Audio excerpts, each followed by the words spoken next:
Bonjour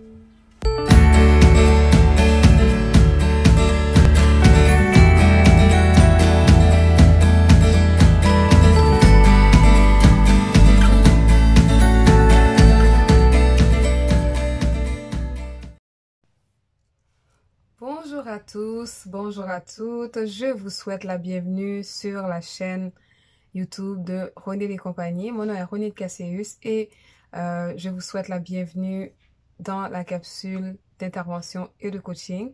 Cette semaine, nous allons avoir un sujet spécial. Et oui, pourquoi? Parce que il y a quelques jours, j'ai perdu un ami à moi que j'aimais particulièrement bien. Et cette situation m'a, oui, peiné, mais m'a aussi amené à une réflexion sur ma propre vie. Et aujourd'hui, c'est ce que je vais vous inviter à faire. Alors, je vais vous poser 14 questions. Je vais vous amener 14 thématiques, 14 points pour pouvoir réfléchir dessus et à la suite de ces points, vous pourrez voir où est-ce que vous en êtes rendu dans votre vie et que si vous devez mourir aujourd'hui ou demain, qu'est-ce que vous aimeriez laisser comme héritage? Alors, je vais vous laisser le temps d'aller chercher un papier, un crayon et on se retrouve de l'autre côté pour pouvoir parler de ces 14 points que j'aimerais partager avec vous pour vous amener à une réflexion profonde et à une conscientisation sur la fragilité de la vie. À bientôt de l'autre côté. Alors, rebonjour, on se retrouve avec le sujet du jour. Donc, si vous devez partir demain, si vous devez mourir demain, qu'est-ce que vous aimeriez laisser comme héritage? Et justement, je vous invite à prendre des notes et à vraiment faire l'exercice. Pas juste écouter pour écouter, mais vraiment prendre le temps de faire l'exercice pour vous et aussi pour pouvoir être en paix avec vous-même à la fin de ce processus. Alors, la première chose que je vous demande, la première question, le premier point que je désire vous apporter, est-ce que vous êtes heureux? Oui. Est-ce que vous êtes heureux? Est-ce que vous êtes bien? Est-ce que vous êtes épanoui? Si oui, alors continuez à faire ce que vous faites. Et puis, pourquoi changer quelque chose qui fonctionne déjà? Mais si vous ne l'êtes pas, si vous n'êtes pas heureux, vous n'êtes pas épanoui, vous n'êtes pas bien, qu'est-ce que vous pouvez faire pour changer ça? Est-ce que c'est au niveau du travail? Est-ce que c'est au niveau de votre vie en général? Est-ce que c'est au niveau de votre foyer? Donc, en fait, quels sont les points dans votre vie que vous avez besoin d'améliorer, qui auraient besoin d'être changés ou d'être améliorés pour pouvoir vous permettre de vivre une existence heureuse, une existence dans le bonheur. Et je tiens à souligner que vivre dans le bonheur, ce n'est pas qu'il n'y aura pas de tristesse, qu'il n'y aura pas de difficultés. C'est tout simplement que, en général, la majeure partie du temps, on a un bonheur, on vit heureux et il arrive des circonstances qui fait que ça vient un peu teinter ou atténuer notre niveau de bonheur. Donc, je ne parle pas de quelques moments de bonheur versus que ça va toujours mal, mais je parle de que ça va en général bien, mais qu'on a quelques moments de difficulté ou de tristesse. Donc, grosso modo, quand vous regardez votre vie, quand vous prenez le temps, quand vous êtes avec vous-même, est-ce que vous êtes heureux? Ça, c'est la première question. Deuxième question que je vais vous amener à vous pencher dessus. Donc, est-ce que vous prenez soin de vous? Ça peut avoir l'air ridicule comme question, mais surtout la gente féminine, on est beaucoup porté à prendre soin des autres, soin du mari, soin des enfants, soin des citoyens, soin. Cependant, est-ce que vous prenez du temps de qualité pour vous? Est-ce que vous prenez soin de vous? Vous faites ce que vous aimez?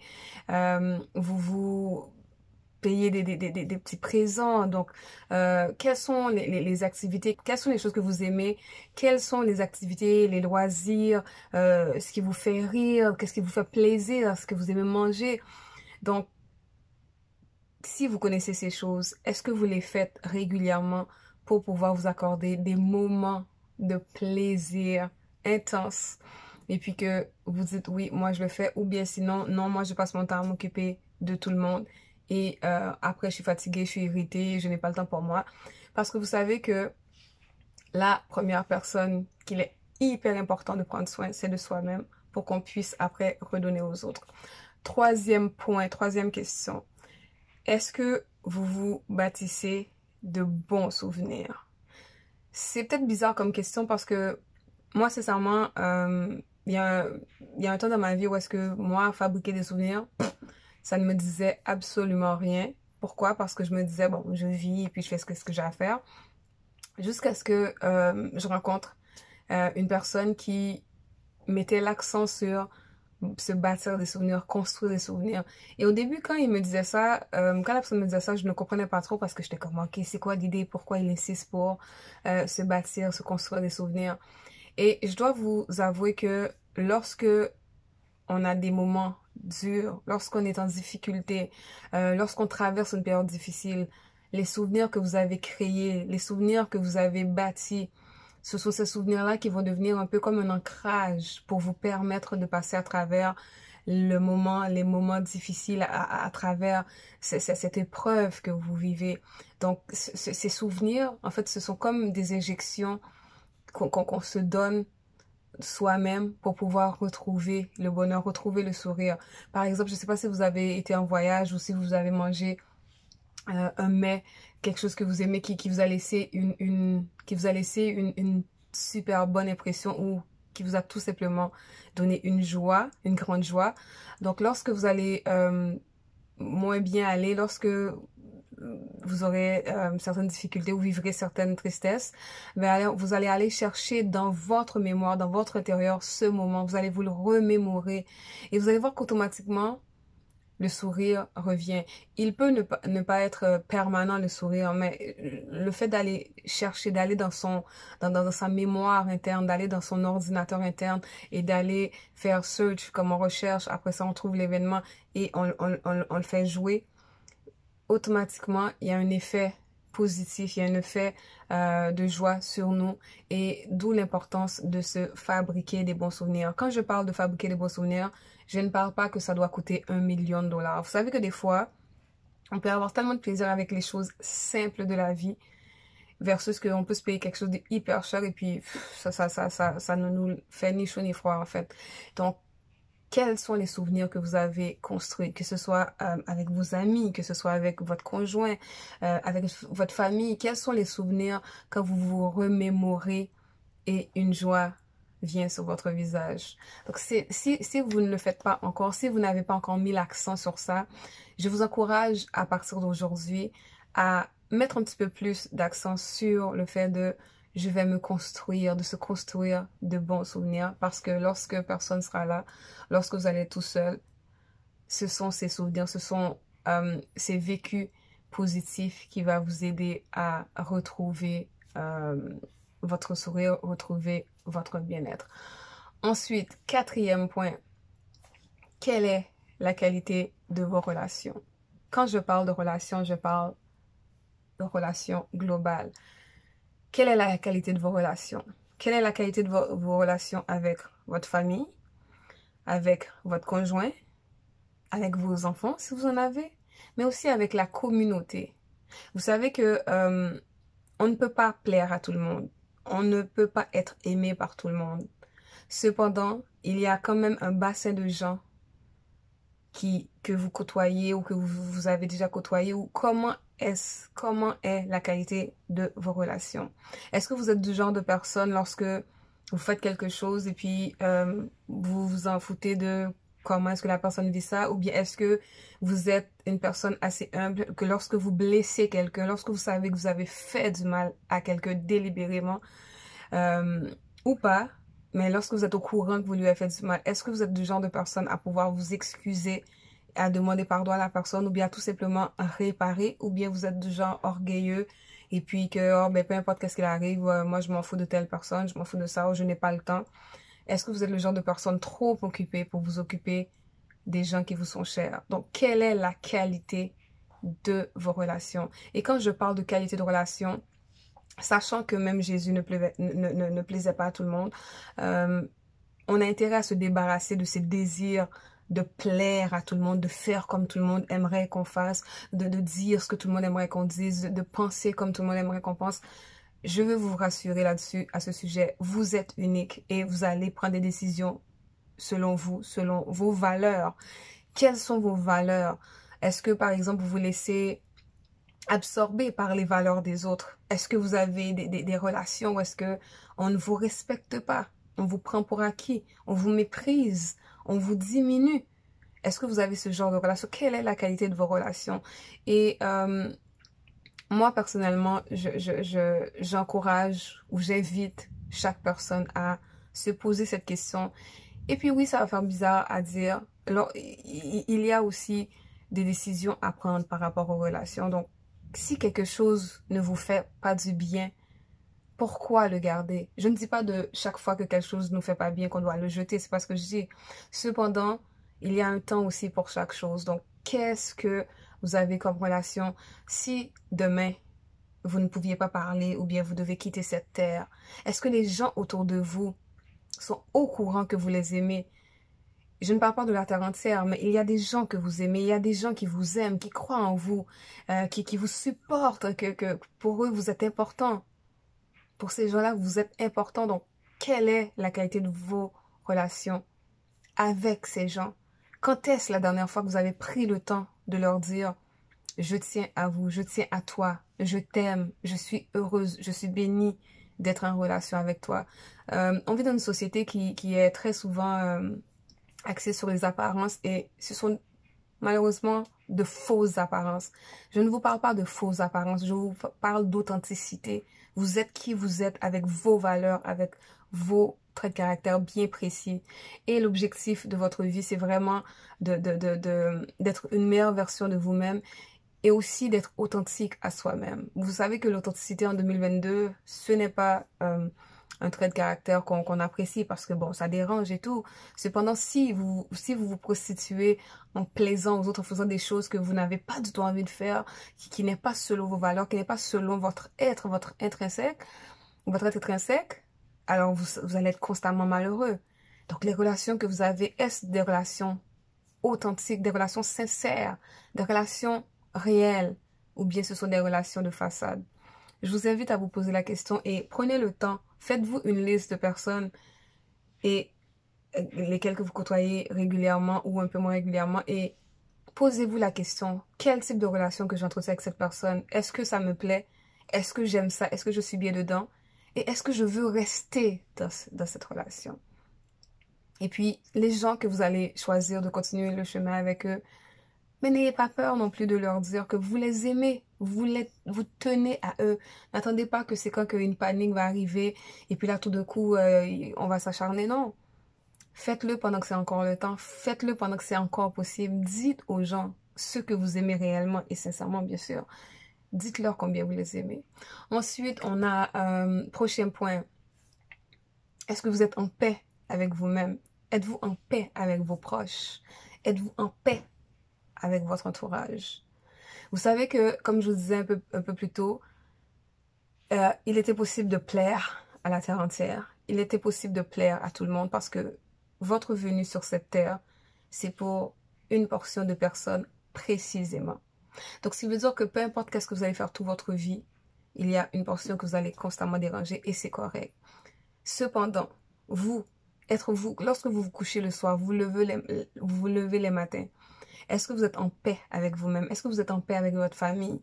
Dans la mesure du possible, si c'est pas le cas, est-ce qu'il y a quelque chose que vous pouvez faire pour ramener la paix? Et quand je parle de ramener la paix, il se peut aussi que vous allez vers votre famille ou vers des amis ou des gens que vous côtoyez et que vous leur demandez pardon ou bien que vous leur parlez et puis que eux n'acceptent pas vos excuses ou n'acceptent pas d'être en paix ou de faire la paix avec vous. C'est correct. Cependant, soyez la personne intelligente, soyez la personne humble, soyez la personne qui fait le premier pas et puis pour vraiment instaurer dans la mesure du possible une paix avec les gens que vous côtoyez, une paix avec les gens autour de vous. Le reste qui ne vous aime pas, qui ne vous aimeront jamais, ça vous ne pouvez rien. Mais vous de votre côté, c'est important que lorsque vous vous regardez dans la glace, que vous soyez en paix avec vous-même. Parce que si vous n'êtes pas en paix avec vous-même, personne ne le sera. OK? Donc, êtes-vous en paix avec vous-même? Êtes-vous en paix avec vos proches? Ça, c'est une chose. 7e point. Est-ce que ça vous arrive de faire du ménage? Vous allez me dire oui, ménage à la maison. Non, je parle de ménage émotionnel et ménage relationnel. Oui, ça existe. On fait du ménage émotionnel, on fait du ménage relationnel. Qu'est-ce que le ménage émotionnel? C'est que parce que il va arriver que vous allez vivre des choses désagréables, des choses tristes, il se peut que vous puissiez porter comme bagage des émotions ou des sentiments négatifs. La colère, la rancune, les critiques, les murmures, la méchanceté, la jalousie, l'envie, bref, j'en passe. Et oui, vous allez me dire que tout le monde vive ces émotions, ou bien tout le monde ont connu ou passe leur vie avec ces émotions. C'est vrai. Cependant, en tant que personne qui est dotée d'une grande intelligence, on a aussi la capacité de se débarrasser de toutes ces émotions-là. Et vous savez que lorsque on fait le choix de faire du ménage émotionnel, on est la première personne qui en bénéficie. Vous savez que les gens, lorsqu'on va parler de pardon, les gens, j'entends souvent les gens dire, oh, moi, je pardonnerai jamais à un tel. Oh, moi, je pardonnerai jamais pour telle affaire. Et je suis désolée de vous dire que lorsqu'on ne pardonne pas à quelqu'un, c'est comme si on avalait un poison et on s'attendait à ce que ce soit la personne qui tombe, ce soit la personne qui meurt. Et je peux vous dire que tout ce qui est colère, amertume, refus de pardonner, ce sont des produits qui détruisent l'intérieur. Donc, de l'extérieur, vous pouvez être bien portant, vous maquiller, et puis vraiment avoir une apparence que vous avez fabriquée. Cependant, lorsque on vit, on transporte ces émotions, ce sont des émotions qui détruisent l'intérieur. Donc, c'est comme si on avalait constamment du vinaigre ou bien de l'alcool. Donc, ça mange de l'intérieur. Et ce que ça fait, c'est que ça va causer différents types de maladies, différents types de problématiques. Et donc, l'importance de faire du ménage régulièrement, du ménage émotionnel, c'est quelque chose qu'il faut considérer. Donc, de se débarrasser de tout ce qui est négatif dans la mesure du possible. Est-ce que c'est facile? Non, je suis la première à reconnaître que ce n'est pas toujours évident. Cependant, en tant que personne qui est appelée à grandir, qui est appelée à vivre heureux et pleinement, c'est une démarche que je vous recommande à faire. Vous pouvez le faire toute seule. Vous pouvez le faire aussi avec l'aide de quelqu'un, avec l'aide des amis. Vous pouvez le faire par la prière, par la méditation. En fait, il y a différentes façons de se débarrasser des émotions négatives. Et oui, ils vont revenir. Cependant, il y a aussi des techniques en PNL qui nous permettent de justement se dissocier, qui nous permettent de s'éloigner de toutes ces émotions négatives qui ont tendance à ruiner notre vie. Ménage relationnel. Ça aussi, il est recommandé de faire du ménage relationnel. Ce que ça signifie, c'est que il se peut qu'on a autour de nous des gens, comme je l'ai dit plus tôt, qui ne nous respectent pas, qui nous prennent pour acquis, qui nous traitent n'importe comment, qui nous exploitent même.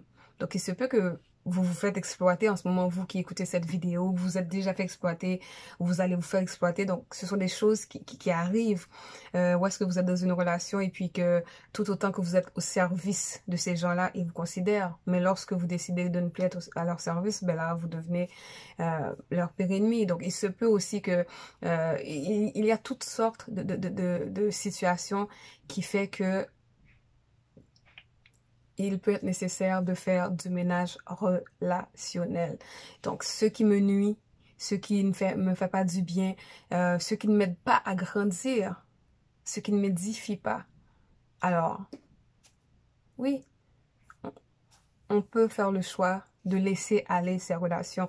On peut on peut se sentir coupable parce que oui, je connais, oui, oui. Sauf que cependant, une relation, une vraie relation, c'est un peu comme un chemin à double sens. Donc, il y a le va et il y a le vient. Donc, si vous êtes dans une relation et c'est toujours c'est vous qui donnez, à un moment donné, vous allez être desséché et vous n'aurez plus rien à donner. Donc, ce type de relation est nuisible pour vous et en plus que ça ne vous fait pas du bien. Et si jamais ce genre de relation, vous êtes dedans et vous n'êtes pas capable de vous en sortir, il y a aussi des façons de faire, il y a aussi des ressources disponibles pour aller chercher de l'aide, pour travailler son estime, travailler l'appréciation de soi-même, parce que dire non, savoir dire non est aussi un signe de l'amour de soi. Il y a des situations qui perdurent dans votre vie parce que vous les laissez perdurer, parce qu'on les laisse perdurer. Et à un moment donné, il faut se tenir debout et dire non, c'est assez. Vous méritez ce qu'il y a de mieux. Chaque personne mérite ce qu'il y a de mieux. Et lorsque on est dans des relations que on ne sent plus ça, c'est correct aussi de mettre fin à la relation et de penser un peu plus à soi. Ensuite, un autre point que j'aimerais attirer votre attention, c'est sur vos dons et vos talents. Est-ce que vous connaissez vos dons? Est-ce que vous connaissez vos talents? Est-ce que vous connaissez ce à quoi, non seulement que vous êtes bon, non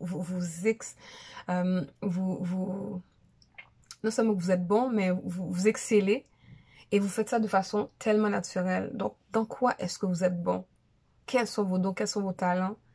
Et est-ce que vous les mettez au service des autres? Est-ce que vous les utilisez? Ou bien est-ce que ces dons-là, c'est un peu comme de la vaisselle, de la super vaisselle chez les familles haïtiennes? Elles sont dans un vaisselier bien rangé et personne ne les touche.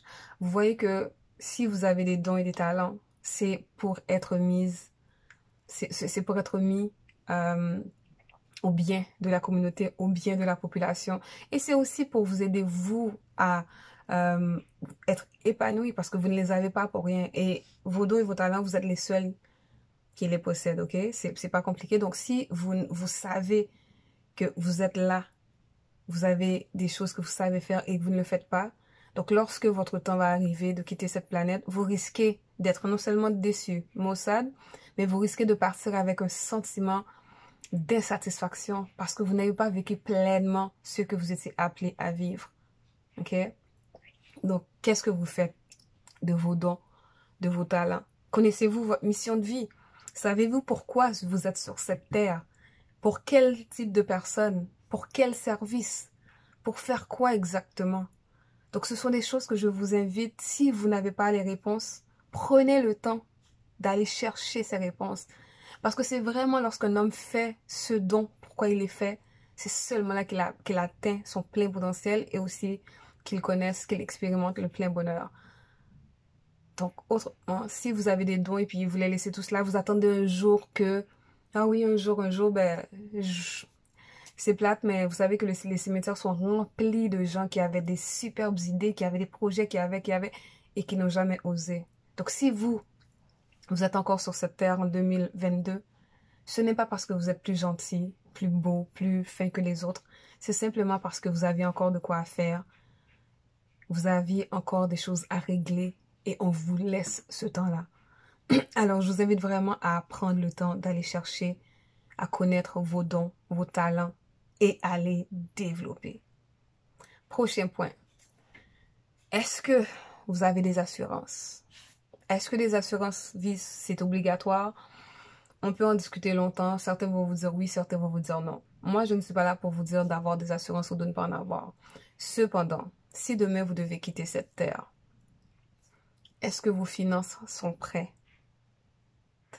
Est-ce que votre situation financière va laisser les gens dans des dettes? Est-ce que vous allez léguer des dettes et des problèmes à ceux que vous allez laisser? Ou bien est-ce que, même si vous n'avez pas d'assurance vie, vous avez quand même d'une façon ou d'une autre les moyens d'avoir des funérailles décentes, de ne pas laisser trop de dettes aux gens que vous aimez.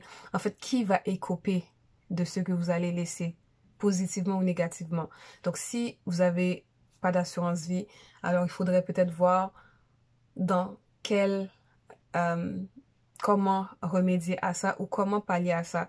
Moi, personnellement, je vais pas vous dire oui, prenez des assurances, non, prenez pas d'assurance. Cependant, si vous avez des assurances, tant mieux. Si vous n'avez pas d'assurance, quel est votre autre moyen pour parler à certaines dépenses qui risquent d'arriver, que ce soit en cours de route ou que ce soit après votre départ. Donc ça, ce sont des choses à considérer.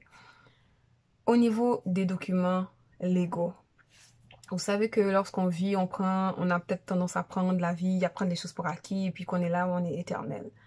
Malheureusement, nous ne sommes pas éternels, sur cette terre en tout cas, dans le corps, dans l'enveloppe qu'on connaît. Alors, sachant ça, donc ça nous invite à prendre conscience sur certaines choses qu'il faut prendre en considération. Vos documents légaux, sont-ils à jour?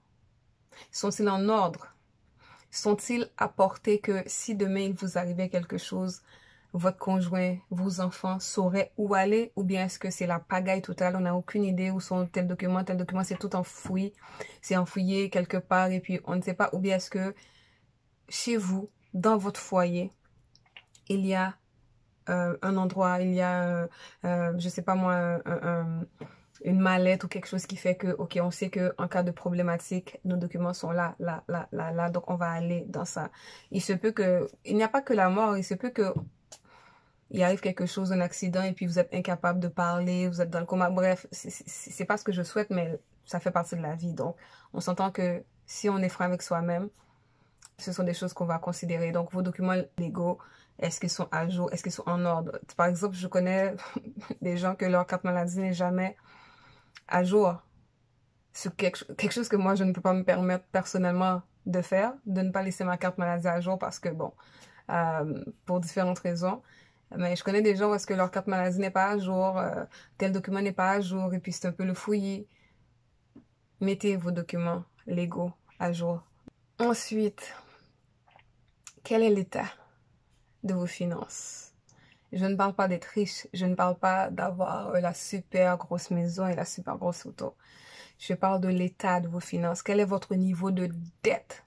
Si demain, vous venez à quitter cette terre, est-ce que votre famille sera en mesure d'assumer tout ce que vous allez laisser?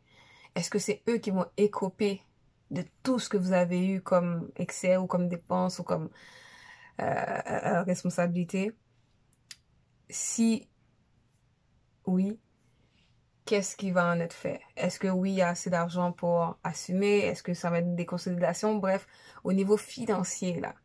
Donc, c'est bien de vivre à 50 km/h et puis de vivre selon ses rêves et tout.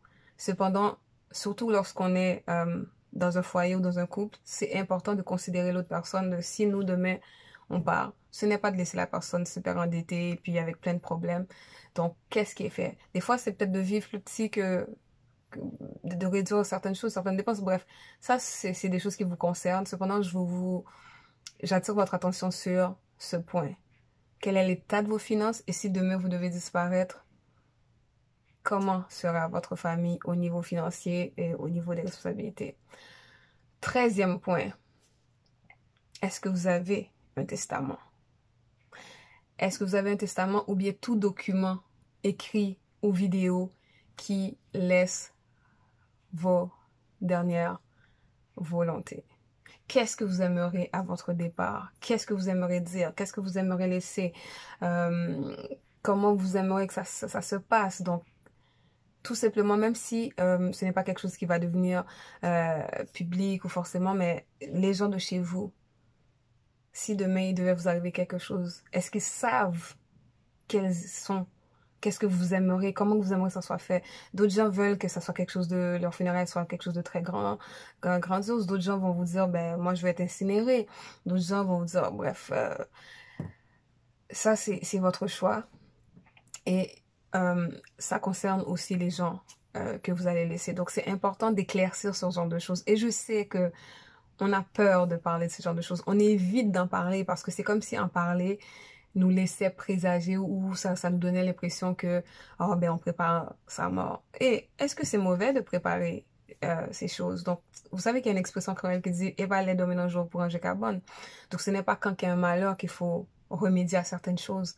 Donc, c'est lorsque ça va bien qu'on prépare certaines choses pour que lorsque ça va arriver, que tout le monde soit dans un état, je ne peux pas dire de bien-être, mais dans un état paisible parce que on a fait le nécessaire, on a pris les décisions qu'il fallait à temps. Et une avant-dernière question. Avez-vous responsabilisé les gens de chez vous?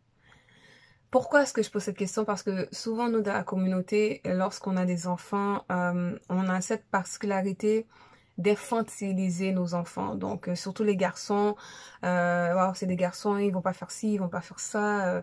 On a cette façon très, très, très, très proche de nos enfants et aussi, on les surprotège en fait. Sauf que si demain vous n'êtes pas là, qui va surprotéger cet enfant? Qui va surprotéger cet adolescent? Donc, vous voyez qu'il est très important de responsabiliser de votre vivant et pendant que ça va bien, les enfants ou les jeunes, les personnes de chez vous, comme quoi que je suis là, je vais faire certaines choses. Cependant, je vais t'apprendre, je vais te responsabiliser, je vais te donner des tâches, je vais te donner des responsabilités, de sorte que, en fait, la job d'un parent, là, sincèrement, c'est d'équiper son enfant pour qu'il puisse être autonome à voler de ses propres ailes, peu importe les circonstances. Donc oui, émotionnellement, il y a un côté qui peut être affecté. Cependant, sous prétexte que les enfants au Québec sont des enfants rois, il y a beaucoup de choses qu'on laisse passer ou bien qu'on ne leur donne pas comme responsabilité, puis ils pensent que tout le monde leur doit tout. Sauf que chère maman, cher papa, là, si demain vous êtes malade, si demain vous vivez un accident, si demain vous vivez quelque chose qui vous permet d'être hors circuit, personne ne va responsabiliser ces enfants à votre place. Et ils vont être les premiers à en écoper. Quand je parle d'enfants, je ne parle pas de petits enfants en bas âge. Et même le petit enfant en bas âge, il y a une éducation qu'on doit lui donner qui fait que si maman est pas là, ben, il est autonome. Donc, nous devons, parents, nous devons élever nos enfants de façon à les rendre autonomes. Vous savez que ma défunte maman me disait souvent quelque chose et me disait, on n'élève pas les enfants pour soi, on les élève de sorte à ce que si un jour on n'est pas là, qu'ils puissent être autonomes. Et je dois vous dire que je ne comprenais pas nécessairement ce que ça voulait dire et je lui disais tout le temps oui, oui, oui, oui. Et je dois vous dire que moi, quand je suis devenue maman, c'est quelque chose que j'ai compris. Parce que il va y avoir des situations où est-ce que maman ou papa ne sera pas en mesure de dorloter l'enfant, de répondre à tous ses caprices. Et puis, oui, oui, des caprices. Des fois, les enfants ont des besoins, d'autres fois, c'est des caprices. Donc, lorsque l'enfant ira vivre chez ma tante, mon oncle, peu importe, papa, beau-père, appelez ça comme vous voulez, ce n'est pas vrai que tout le monde va prendre tout leur temps et va supporter certaines habitudes ou certains chichis que on a laissé faire aux enfants, certaines façons qu'on a de toujours supporter qu'on appelle ça, toujours supporter leur saut d'humeur ou bien leur caprice. Et puis, les gens dehors, là, je peux vous le confirmer, même si c'est votre famille, ce n'est pas vrai qu'ils vont avoir du temps et qu'ils vont même avoir l'amour pour supporter les chichis et les caprices de vos enfants. Donc, s'il y a une chose qu'on peut faire pour un enfant très tôt, c'est de le responsabiliser et de l'élever tout de suite à ce que il soit autonome. Et à chaque âge, il y a un niveau d'autonomie que l'enfant peut atteindre. Donc, les parents qui gâtent énormément les enfants, qui font des enfants rois, si demain vous disparaissez, cet enfant sera le premier à souffrir. Alors, pensez-y bien. Et pour dernier point, vous, est-ce que vous vous aimez? Est-ce que vous êtes satisfait de ce que vous faites, de ce que vous êtes jusqu'à maintenant? La première question, je vous demandais, est-ce que vous êtes heureux?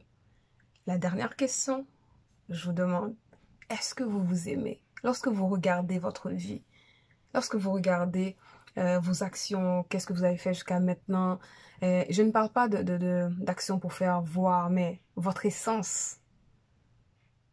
Lorsque vous vous levez le matin, lorsque vous vous regardez, grosso modo, est-ce que vous vous aimez? Est-ce que vous aimez la personne que vous voyez? Ou bien vous vous dites, ouais, j'ai encore des choses à travailler. J'aurai encore des choses à développer.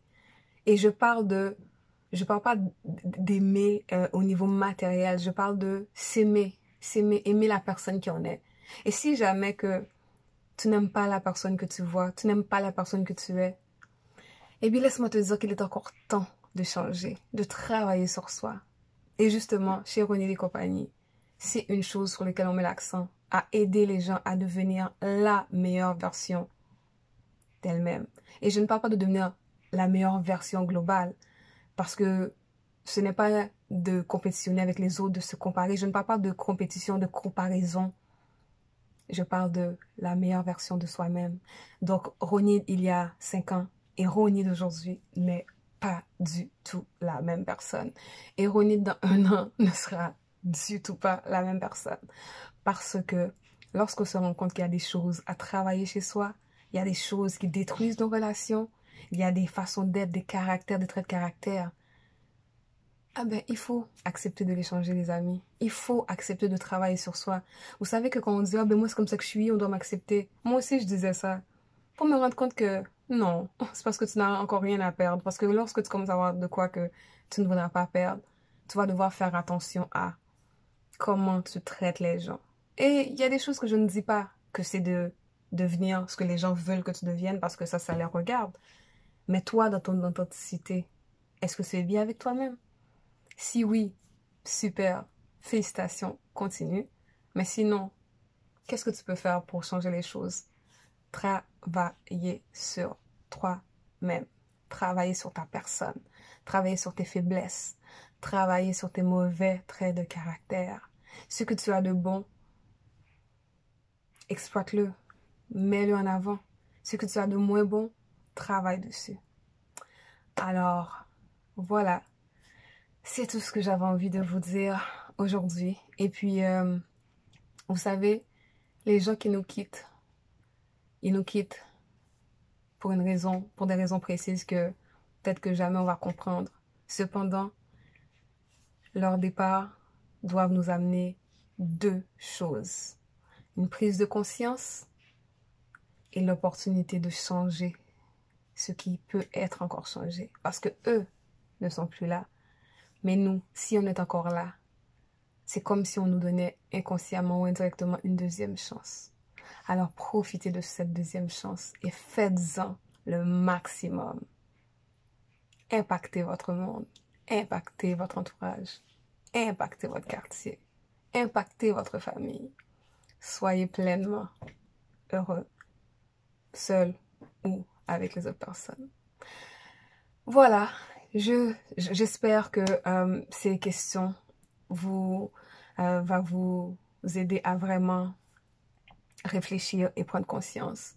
Et j'espère que ça va vous aider un peu pour remédier à certaines choses, pour devenir la meilleure version de vous-même. Je vous remercie d'avoir été présent et présente. Je vous invite à partager en grand nombre cette vidéo. Abonnez-vous à la chaîne si ce n'est pas encore fait. Activez la cloche afin de recevoir les autres capsules. Et en attendant, je vous dis à bientôt et je vous aime. Prenez soin de vous.